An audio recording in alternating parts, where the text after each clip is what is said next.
周日是香港立法会换届选举投票日，这是香港国安法落地、完善香港特区选举制度后首次立法会选举。现在距离投票还有大约10小时，多个部门已准备就绪，确保选举顺利举行。香港特区政府多名官员连日来呼吁市民踊跃投票，为香港选贤与能，共同推动香港迎来更好未来。香港特区第7届立法会选举将于周日举行。选举事务处周六向全港选民发送短信，提醒他们明天到所属票站投票。今天早上呢，香港市民都收到了一条来自选举事务处的短信，提醒大家于12月19号星期日上午8点半到晚上10点半到所属的票站进行投票。除了发送提醒短信外，特区政府还制作了投票站懒人包等多种多样的宣传品，供市民了解参与。其中呢，就包括投票前的准备、防疫要求、投票安排、投票后等多个环节的详尽介绍。此次选举是香港特区完善选举制度之后3场选举中规模最大的一场，全港有超过447万名登记选民。投票日将设有约630个投票站，不多于24个专用投票站以及3个边境管制站投票站。特区政府希望在投票过程中体现公平、公正、诚实，同时还要体现高效、安全和人性化。为了让选民可以安心投票，特区政府下足了功夫。为了加快整个流程，此次选举采用电子派票的方式，也就是使用电子選民登記冊系統發出選票。而家呢，就係每一張台呢都有晒所有選民嘅名單喺度，因為佢係一個電子噶嘛。佢如果係已經攞咗票嘅呢，個電子嗰度呢，用個電子畫咗個線呢，隔離啲台都會睇到你畫咗個線，咁你就唔怕排亂。如果電子選民登記冊連線真係出咗問題，譬如踢到啲線或者壞咗，咁我哋就會轉翻用紙本㗎。这是电子选民登记册系统第一次大规模使用。香港特区选举管理委员会主席冯华还表示，在投票当天，有专家小组连同警方等随时待命，防止有黑客入侵。香港特区政府政治及内地事务局局长曾国卫指出，此次选举使用的新电子名册系统在效率、准确性、灵活性上都有增强。在整个点票流程里，特区政府也做出很多优化，令整个安排更紧凑。新一届香港立法会的90名议员通过以下3种方式选举产生：选举委员会选举的议员40人，功能团体选举的议员30人，以及分区直接选举的议员20人。冯华预计，选委会界别40个议席能够在选举结束后3至4小时有结果，地区直选的20席有望在凌晨完成点票。至于功能组别30席的选举结果，希望星期一中午前得出。冯华还提到，选管会至今共收到600多宗与选举相关投诉，比过去少。为了保障投票顺利进行，香港警方连日来严阵以待，派出反恐特勤队、机场特警组还有铁路应变部队3大反恐部门，分别到香港多区票站视察和巡逻。警务处处长萧泽颐周六表示，警队已做出全方位部署，调配超过1万警力，包括军装、便装和特种部队人员以及特务警察，担任巡逻、监察、情报搜集等工作，致力确保周日的选举顺利进行，市民可以安全有序的投票。香港保安局发言人周六指出，警方会继续加强情报搜集和网络巡逻，尽早识别并阻止破坏分子做出危害公众安全的行为，同时会加强截查，严防管有非法物品者进入选举现场和其他重要公共场所。发言人重申，在选举期间借公开活动煽惑他人在选举中投白票及不投票，有关行为不论在香港或在其他地方做出，均可能触犯选举舞弊及非法行为条例。发言人提醒香港市民，切勿参与不法呼吁或转载相关违法内容，否则很可能需要承担法律责任。发言人强调，对任何不法行为，特区政府必定严正执法，不会让违法分子逍遥法外。与此同时，香港廉政公署官网显示，廉政公署或裁判官签发手令，通缉涉嫌煽惑他人在立法会选举不投票的罗冠聪、张坤阳、李家伟、刘家问和李轩朗等5人。香港联署表示，他们涉嫌透过社交平台或在公开活动中煽惑他人在立法会选举中不投票，涉嫌违反选举条例。由于5人已离港，联署向法院申请并获签发手令通缉他们。联署表示，至今拘捕10人涉嫌干犯选举条例，当中2人已被起诉。在立法会选举即将举行之际，香港保安局发言人也呼吁所有合资格选民珍惜自己的公民权利，为港为己踊跃投票选贤能，为爱国者治港奠下重要基础，同时为香港未来发展贡献力量。连日来，香港特区政府多名官员呼吁市民踊跃投票，同时身体力行，在选举当天参与投票活动。据悉，行政长官林郑月娥将于明天早上的9点到高主教书院进行投票，而其他特区政府主要官员也都将在上午完成投票。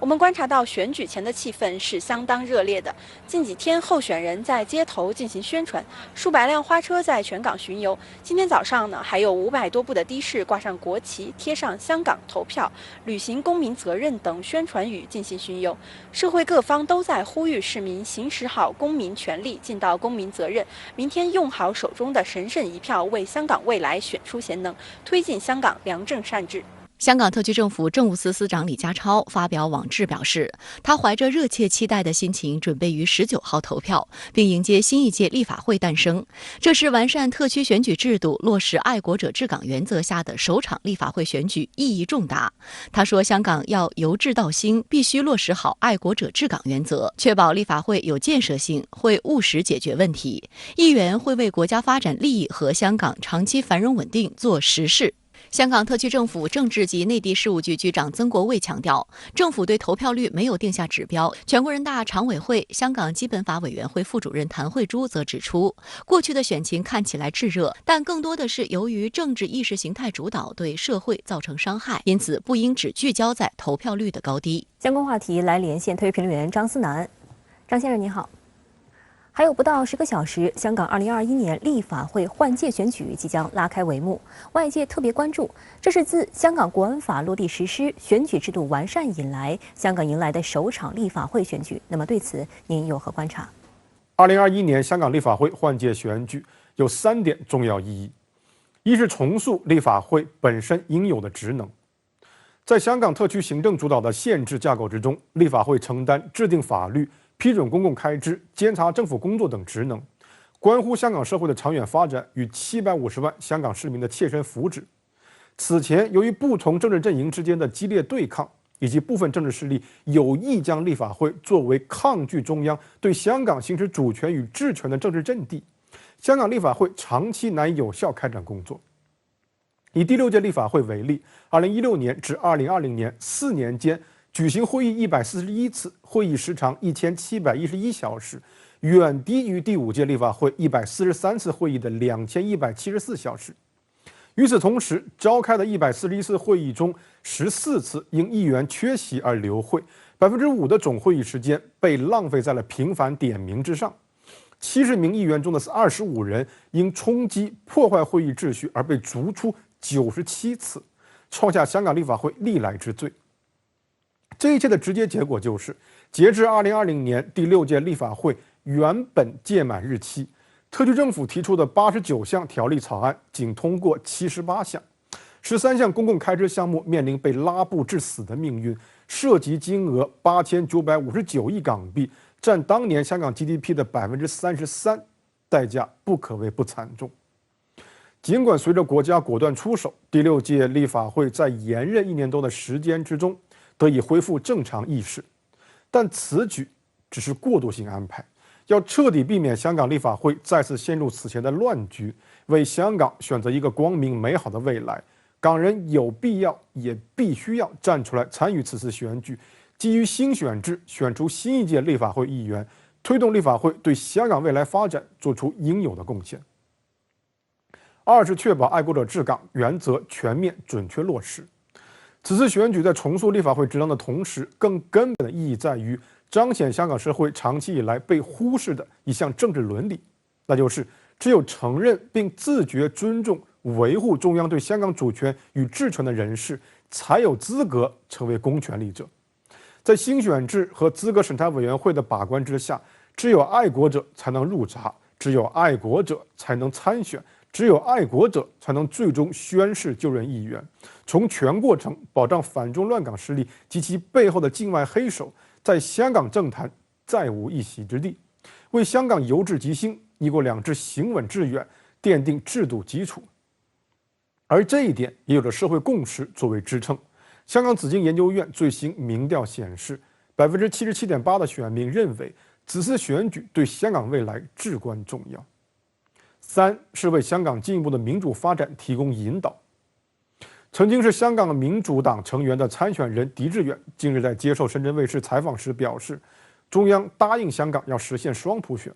没错，中央坚定支持香港发展符合自身实际情况的民主，双普选也白纸黑字地写在了基本法第45条和第68条之中。然而港人应知，这一目标不是一蹴而就的，而是需要一步一步朝着所期望的方向而不断努力。事实上，2021年香港立法会换届选举就是这其中的重要一步，是探索香港在民主体制上长治久安的一次试运行，直接关乎香港的未来。此次选举过程和结果理想，则香港不仅重回正轨，基本法上所载明的双普选也有望在未来稳步推进。这就是此次选举的最大意义所在，不是为了别人，而是为了香港市民自己和香港社会的未来。香港市民投下的每一票，正如全国政协副主席、国务院港澳事务办公室主任夏宝龙12月6日所言，是对一国两制的坚定信心，对国家富强昌盛的美好希望，对香港繁荣稳定的共同心愿。香港廉政公署或裁判官签发手令，通缉罗冠聪等5人煽惑他人在立法会选举不投票，对蓝潮派极力煽动抵制选举的恶行。那么您对此怎么看呢？我看了一下，当前对于这次立法会换届选举的疑虑，大致可以分为3类：一是质疑此次选举是清一色包场；2是抱怨参选人中无自己满意的人选；3是不认同新选制。我想就这3点分别谈一谈。第一，此次选举是不是清一色包场？基于公开数据，我认为不是。35名参选人竞选全港10区20个议席，其中香港市民认知当中，政治色彩上离政府较远的参选人15人，占比42.8%，且每个选区均有这样政治色彩的参选人。如果4-6开的参选比例还能被称之为清一色包场的话，只能说这种自己不占绝对优势，就算别人控盘的论调，我不敢苟同。事实上，根据香港紫荆研究院最新民调，75.8%的选民认可此次选举属于公平竞争且具有广泛代表性。退一万步讲，如果真那么介意清一色包场，难道选民不应该更加积极行使投票权吗？通过投不同政治色彩的参选人1票来表达自己的介意。第二，如果投票人对任何可选择的参选人都不满意，是否就没必要参与投票？就民主实践而言，这个观点不仅幼稚，而且矫情。投票选择的从来就不是某个人、某个政党或者某个势力，而是其背后代表选民利益的政策路线。如果仅仅因为没有完美的参选人就抵制选举，选民实际上也放弃了对自身利益的维护。第三，如果不认同新选制，是否不应该参与投票？某种意义上，这可以说是当前某些别有用心的人士煽动最为频繁的一个争议点。然而，该论述实际上是对民主的曲解。民主的本质在于通过协商，拒绝参与选举无助于解决任何分歧。正如我刚才所言，投票不是为了别人，是为了自己。不投票影响的也是自己。在选举体制的框架内，没有选票作为支持，任何群体的利益诉求都不会得到重视。从现实主义角度而言，选票就是选民推动社会朝自己所期许的方向演化的重要方式。要努力通过合法渠道，让自己的声音在政治上成为共识。最后，我想说，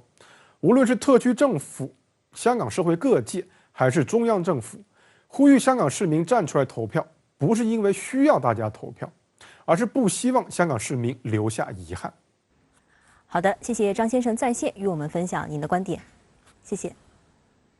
美国参议院近日通过2022财年国防授权法案，印太地区专门资金比上一财年增加2倍，主要用于太平洋威慑倡议。多出来的钱将用在何处？为何太平洋威慑倡议的投入、规模和倡议项目被澳大利亚学者认为根本无法对中国构成威慑？张杰、石红节目关键。美国参院本周通过2022财年国防授权法案，专门用于印太地区的资金比上个财年增加2倍。多出的这些资金流向何方？法案中继续拿台湾问题做文章，包括建议美国防部邀请台湾方面参与2022年环太平洋军演。事关重大，五角大楼真敢这么干吗？国台办发言人严正警告，在台湾问题上玩火者必自焚，如果挑衅、逼迫甚至突破红线，将不得不采取断然措施。来看报道。美国参院周三通过规模为7700亿美元的2022财年国防授权法案，将由总统拜登签署后生效。相比拜登政府今年5月提出的预算要求，此次国会批准的国防开支计划增加了250亿美元，较去年高出约5%。此外，专门用于印太地区的资金比上一财年增加2倍，主要通过为太平洋威慑倡议增加拨款来实现。太平洋威慑倡议于去年提出，意图仿照欧洲威慑倡议模式，通过增加对雷达、卫星和导弹系统的资金投入，来增强美军在太平洋地区的战力，对中国形成所谓牵制和威慑。在去年的法案中，美国拨款约22亿美元用于该倡议。今年5月，拜登将之提高到近51亿美元，而在参院通过的最新版本中，拨款增加至71亿美元。多出来的钱将用在何处？分析认为，资金流向可从4个方面观察：一是提升驻太平洋地区美军的导弹防御能力，重点是在关岛地区防御中国的中程导弹；二是部署陆基远程精确打击武器；三是增强印太地区美军的前沿部署态势；四是加强印太同盟和伙伴关系。香港南华早报援引军事分析人士观点称，这笔拨款表明美国可能升级其综合联队，沿太平洋所谓第一、第二岛链建立精确打击网络，进一步遏制中国。增加的军事开支将使五角大楼在该地区建立更多军事前哨，加强美军在太平洋的物资供应链，确保在任何突发情况下都能军事干预台海和南海。在这2年加强这种和这种伙伴关系啊，地区国家一些这种武器的援助啊，包括联合演习啊，上这些开支都在其中。一以贯之，他在印太战略方面的一些思维，就是通过自身实力的存在以及伙伴关系的建构，同时呢，整个目标在于保持他在本地区的一个军事主导力量这个地位的存在。需要指出的是，美国会通过国防法案，正值美国加紧对印太地区战略部署之际。五角大楼近期发布2021年全球态势评估报告，就提到要在印太地区与盟国和伙伴加强合作，遏制所谓中国威胁。报告要求在澳大利亚部署战斗机和轰炸机，加强关岛等地区的基础设施。美国国务卿布林肯则在最近的东南亚之行中也表示，将采取一种将国家力量的所有工具同盟友和伙伴的工具更紧密地结合在一起的战略。美军事网站 Breaking Defense 评论称，太平洋威慑倡议拨款增加，足以看出美国国会激光照射式聚焦太平洋地区。美国政客在军事应对中国问题上比美国军方更加激进。日经新闻也认为，美国国会议员对华鹰派倾向有所增加。实际上，在美国的煽动下，印太地区军事化态势越发严峻。周五，白宫新闻秘书普萨基在社交媒体上直言，美国在国防问题上与印太地区的盟国更加紧密合作。他特别写道，在印太地区，我们创造了像 AUKUS 这样的新的联盟平台，并将其称为年度主要成功事件。同一天，美国国务院不具名高官还宣称，不扩散核武器条约并未禁止澳大利亚与美英合作建造核动力潜艇，全世界都可以确信核潜艇的核材料不会被用于武器项目。这位官员还声称，美英澳核潜艇合作将实施最高等级保障。外交部发言人汪文斌回应指，美英澳在3方安全伙伴关系框架下开展核潜艇合作，构成严重核扩散风险，违反不扩散核武器条约的目的和宗旨。国际原子能机构现行保障监督体系无法对核潜艇动力堆实施有效监管，因此无法确保澳方不将这些核材料转用于制造核武器或核爆炸装置。美方声称可以确信有关核材料不会被转用于制造核武器，难道仅凭一句口头承诺就可以打消国际社会的疑虑吗？美方曾经承诺不推动北约东扩，但大家都看到了后来美方是如何违背自己的承诺的。分析认为，美政客提出并宣扬太平洋威慑倡议的实质，就是美国以推行霸权为根本，渲染地区军事竞争，推动军事对抗，并在其中夹带涉台、涉藏、涉疆问题等私货，挑战中国核心利益。这种固守冷战思维、鼓噪大国竞争的做法，与时代潮流流相悖，对世界的和平与稳定极为不利。不过，曾经担任澳大利亚国防部副秘书长的著名战略学者休怀特指出，中国过去25年的军事现代化发展进程已成功抵消美军曾经拥有的海上与空中优势，加上地理进变，美国在西太平洋地区与中国开展军事竞争注定耗时长久且代价高昂。尽管美提出了太平洋威慑倡议，但这种投入规模的倡议项目根本无法重建美国的优势和针对中国的可靠威慑力。除了加大对印太地区投入外，法案还继续拿台湾问题做文章。法案建议美国国防部邀台湾参与2022年环太平洋军演，并呼吁制定计划协助台湾强化非对称防御能力。实际上，近年来美国与台当局不断推进军事勾连，台湾地区参与环太军演的话题不时被炒作。不过，观察认为，虽然美国国会已通过邀台参与，但台湾能否参与仍是未定之数。按照台当局对外事务相关部门的说法，现阶段仍处于辨别美方邀请台湾参加环太军演有几成真心的程度。台军方学者苏子云认为，美国决策圈仍在以台湾因素可能刺激中国大陆，台湾地区获邀与否仍要看明年。台湾防务领域相关人士中也有持冷静观点者，他们注意到2018财年美国防授权法案也曾要求美政府邀请台湾地区参加美军红旗军演，但实际上台湾地区并未获邀。国台办发言人周五要求美国国会停止在涉台问题上的错误言行，停止为台独势力撑腰打气，停止给台海和平稳定带来进一步损害，敦促美国政府和相关部门停止与中国台湾地区进行任何形式的军事联系和企图靠军事挺台阻挠中国统一的危险行径。发言人正告民进党当局，勾连外部势力以武拒统只会将台湾推向灾难，如果挑衅逼迫甚至突破红线，我们将不得不采取断然措施。台湾很多的它这个装备本身就是美国这种提供的，所以它这种互操作性是没有问题的。我觉得更多的不一定是技术层面的，而且实际上是可能是一个政治层面，就是如果真的台湾加入到其中当中，那么实际上对于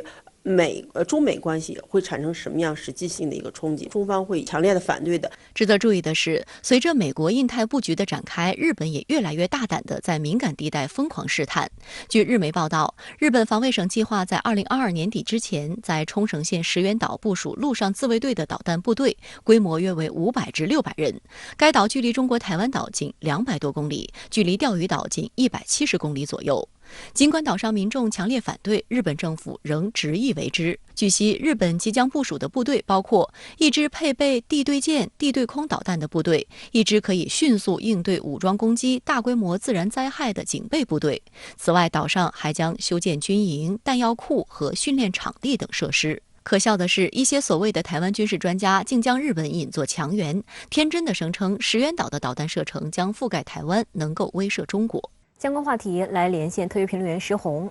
石先生您好。美国国会在批准的2022财年国防授权法案中，专门为太平洋威慑倡议拨款71亿美元。那么您觉得其具体用意是什么呢？从大的层面来说呢，这是美国国会督促美军加大对中国实施围堵的力度。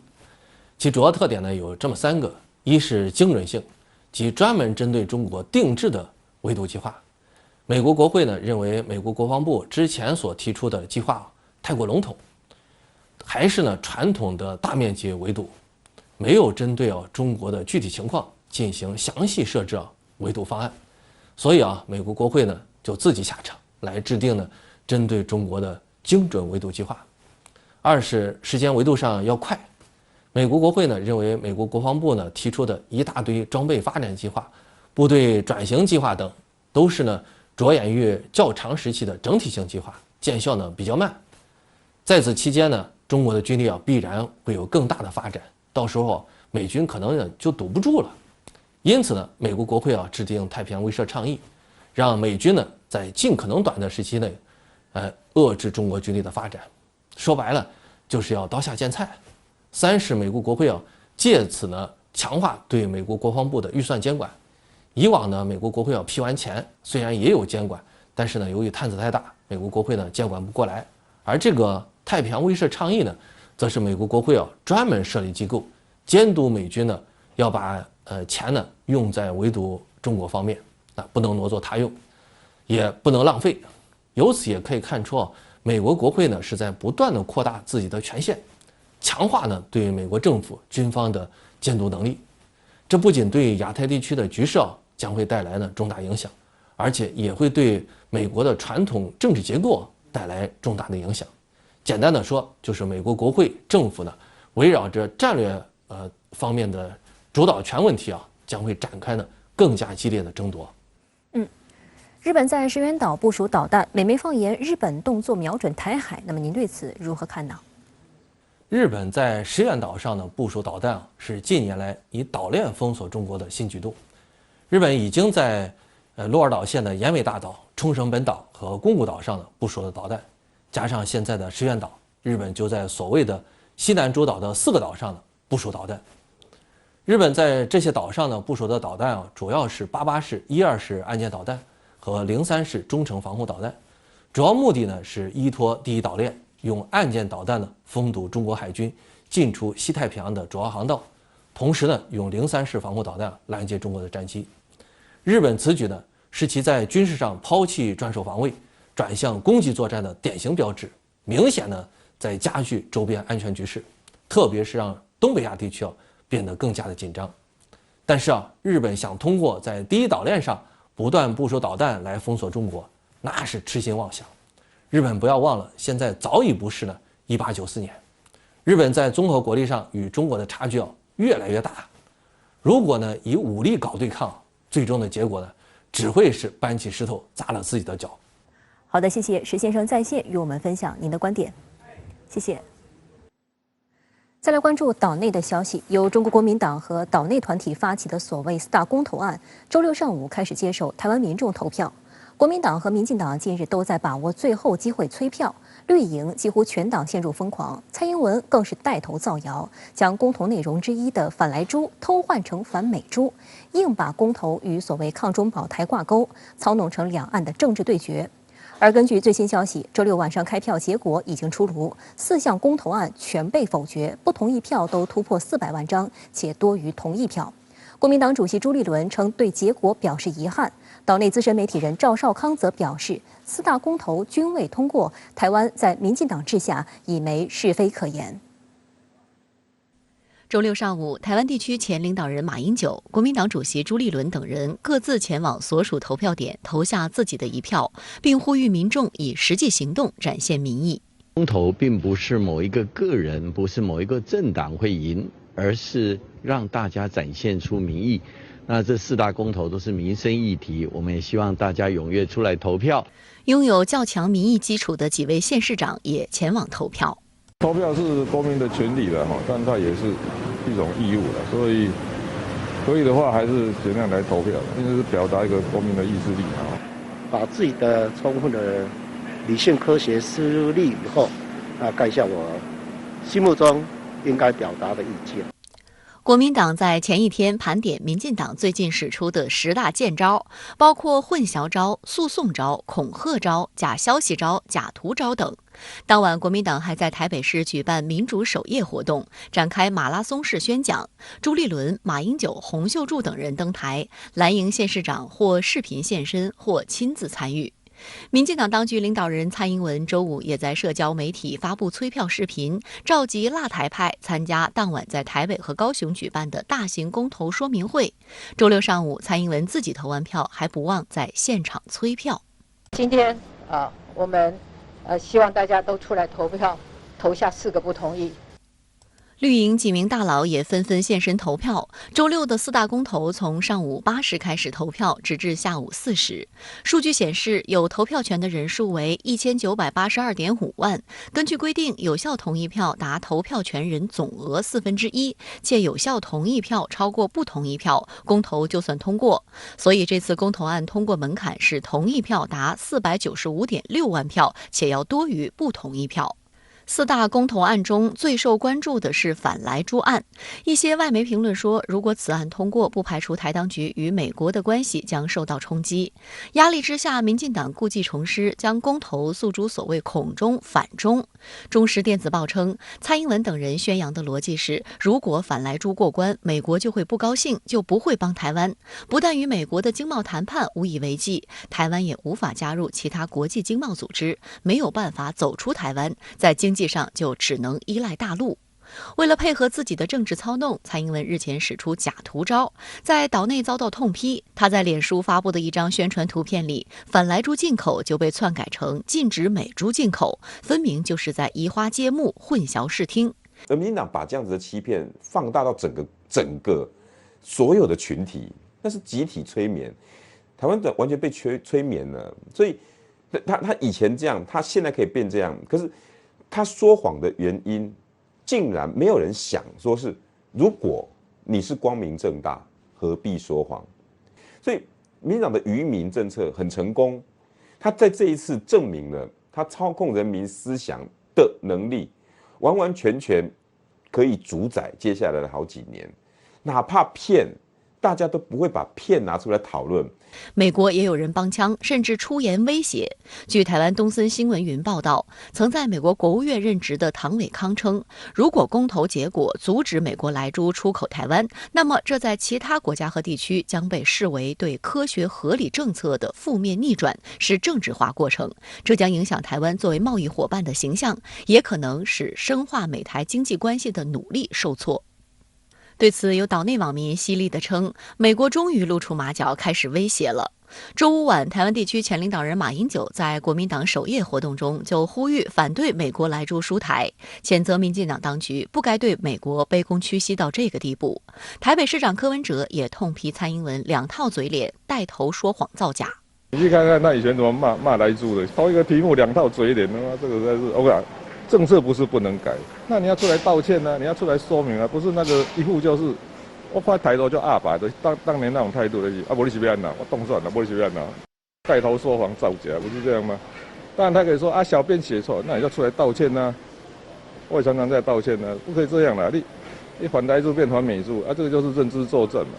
台湾联合报评论说，民进党声称不进口莱猪会错失参与国际经贸组织的机会，违反世贸规定。这番论调已被证实危言耸听。然而，吃莱猪护台湾仍像空气污染一样笼罩全台。文章嘲讽道，民进党声称美国会不高兴，但台湾人还没吃莱猪，英特尔首席执行官就已经亲自拜访台积电要产能，更别说美国军火商正规划未来10年向台湾出售各种武器。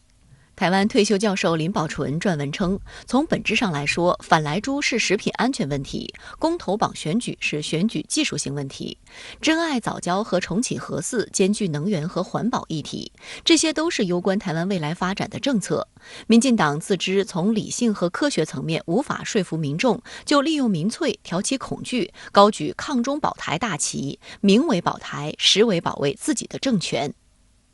那他以前的同意现在变成不同意，那为什么他现在还要这么大力的去把它凹过来？因为民进党现在正在保命啊，所有的东西他必须把这个东西给凹回来，因为每一个人都知道他没有办法，民进党没有办法自圆其说的状况下，只能用凹的。当你把它凹过来之后，所有的东西都是你的了。所以民进党他知道他以前讲过的事情。那他现在要把它凹过来，唯一方法只有说谎。